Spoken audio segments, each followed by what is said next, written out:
Our next group has driven a project which has brought their community together and created a focal point in their small town.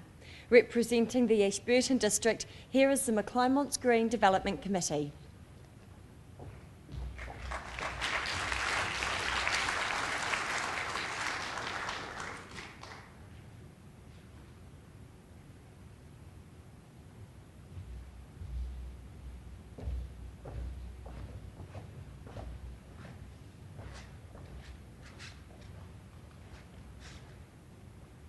Good morning, I'm Darryl Nelson, Deputy Mayor, Ashburton District.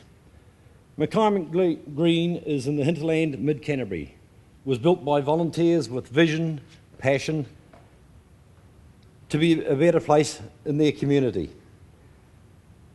It is not strange that to this community that we've now got another group here for the Trustpower Award finals. They have been here twice before. To tell us more about their project is John Chapman and Robert Shakur.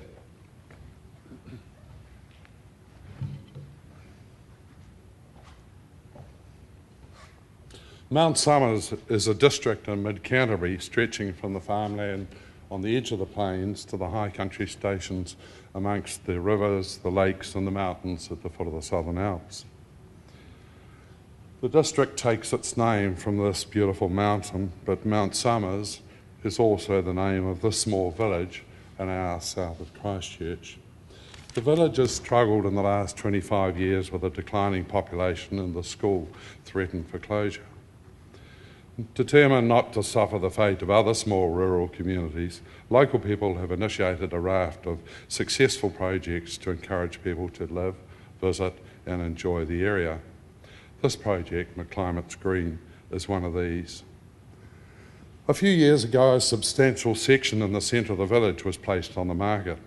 Local people were concerned that this attractive land linking the school, the store and the post office would be purchased and developed for housing. Approaches were made to the landowner, who agreed to provide time for the community to raise funds to purchase the land. The land was divided into virtual sections of 10 square metres and sold to local residents for $10 each. The vendors, the mcclimounts family, generously donated 25% of the sale price back to the community. Within the year, the money was raised, the purchase completed, and the land gifted by the community back to the local district council. Discussions began on how to best use it. There was wide support for the idea of a village green, a heart to our village, an area that local people could use. It was also felt that any design should encourage passing travellers to stop, learn more of our history and attractions, support the local businesses and be persuaded to return. A small group of us got together. We became a committee when we filled in the forms for the Trustpower Award. And an idea was developed that preserved the open spaces and the views of the nearby mountains, but also added a landscape element around the perimeter. At the heart of the concept was the belief that our design should emphasise and utilise our strengths. We should use local skills, local materials, and the commitment of volunteers. We felt strongly that any funding that was required should be raised locally, and that approaching our local council or other funders was to be a last resort, not the starting point. A landscape architect, one of a local family now living in Australia, offered to return and prepared at no cost a design featuring the region's ecology: wetlands, bush, beech forest, tussock and alpine scree fields.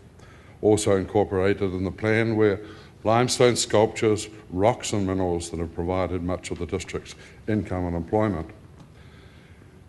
A cattle grazing scheme provided funding. 50 calves were purchased, 40 farmers provided free grazing for a year. The substantial proceeds from the sale of these, along with further donations, allowed work to commence.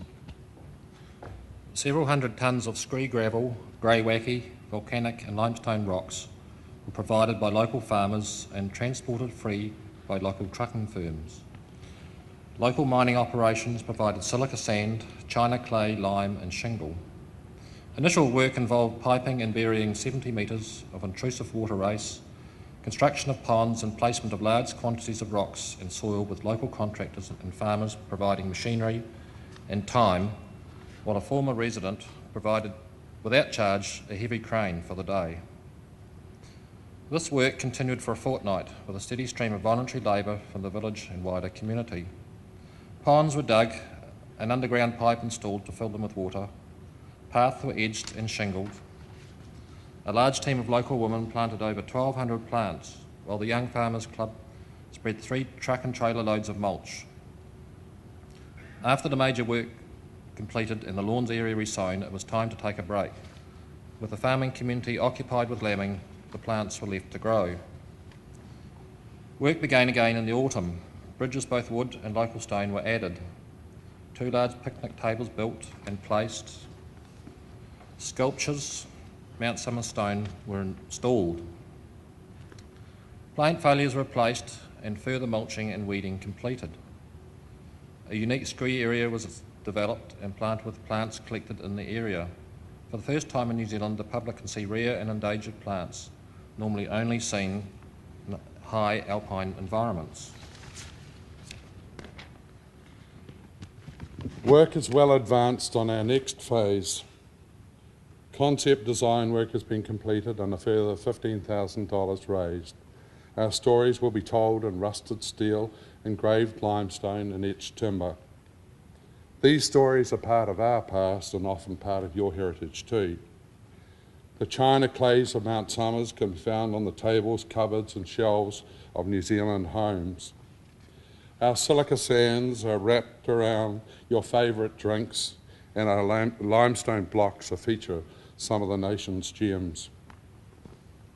So let's look back and put this effort into perspective. Mount Somers is a big district. It is some 70 kilometres from end to end, and for us this was a big project. There are only just over 100 households on the Mount Somers Exchange. When the community felt that it needed to preserve this piece of land, it didn't expect the District Council to do it for them. Quite the reverse. Largely by its own efforts, it purchased the land and gifted it to the District Council. We've achieved our aim that the development of mcclimounts Green should be funded, organised and implemented in large part by the community. Other than a small grant provided by Environment Canterbury towards the purchase of plants, all the necessary expenditure has been raised by the community. No other funding was sought. We've used local materials and only plants found locally. We've uncovered a wide range of skills and learnt things about our district we didn't know existed. Every sector of the community has played its part, often in several ways. Every business in the district was approached to help. Contractors, trucking companies, limeworks, sand mine, garage and store. Not one refused. The farming community embraced the fundraising scheme and the need for materials, and so many more people gave their time, money and skills. Based on the concept of a village green, our small rural community has created a unique focal point for the district. This is not just beautification, it's embraced conservation, educational, artistic and heritage values. Our village green is a microcosm of our environment, its plant and geology. We must be doing something right. As Darryl said, this is the 3rd time in 10 years the small rural community has been to the national awards. There's now a sense of real pride in our community. It's vibrant, growing and looking to the future.